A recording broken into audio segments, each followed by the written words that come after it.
Umawano sa mga duma, sa ulugon tao kamulanta. Sa matag pagsubang sa adlaw sa lalawigan sa Bukidnon, nagamata ang usa ka panaghiusa nga gilalang sa kasaysayan, kultura ug pagtuo. Dinhi sa Bukidnon ang kinaiyahan ug ang katawhan nag-uban sa usa ka dakong kasaulugan, ang kaamulan. Ang kaamulan dili lamang pista. Kini usa ka balaang panagtigom nga nagpasidungog sa mga katigulangan ug sa mga espiritu sa kinaiyahan.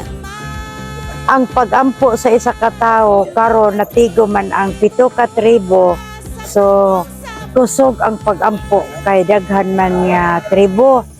So mao na nga ang atong pag-abris kaamulan magmalinawon unta o walay mahitabo nga mga daotan. Pinaagi sa lumadnong ritual, gipangayo ang panalangin sa kalinaw, kadagaya ug kalampusan sa tibuok kasaulugan.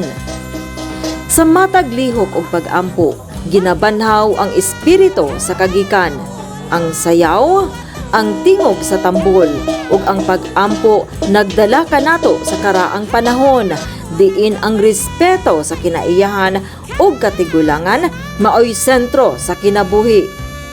Kaamulan gikan sa pulong nga amol nga nagpasabot og panagtigom. Usa kini katalagsaong higayon diin ang 7 ka nagkadaiyang etnolinguistikong tribo sa Bukidnon nagkahiusa isip usa ka katawhan. Og dinhi sa Bukidnon, lain-lain nga tribo nag-amol-amol which we are celebrating. It may be represented sa 7 ka tribo nga nag-amol-amol na gathering, but it is way more than that now, no? Bisan nagkalain ang pinulungan ug kustombre, nagkahiusa sila sa usa ka tumong, ang pagpreserbar sa kultura ug pagpalig-on sa panaghiusa. Pinaagi sa pagpanguna sa Provincial Government of Bukidnon, ang kaamulan nagpadayon isip tinuod ug matinud-anong selebrasyon sa kultura. Usa kini kasaad nga ang kagikan padayon nga pasidunggan ug ang kaugmaon pagahiusahon. It's an important activity ang first ang pag-ritual, no? It's because we are asking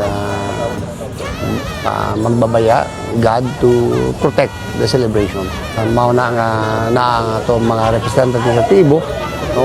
Because they are also everyone is asking, no, for safety, no, and happy celebrations atong kamunan. Sa kaamulan, ang kagahapon ginahandom, ang karon ginaselebrar, ug ang kaugmaon ginatukod diha sa panaghiusa.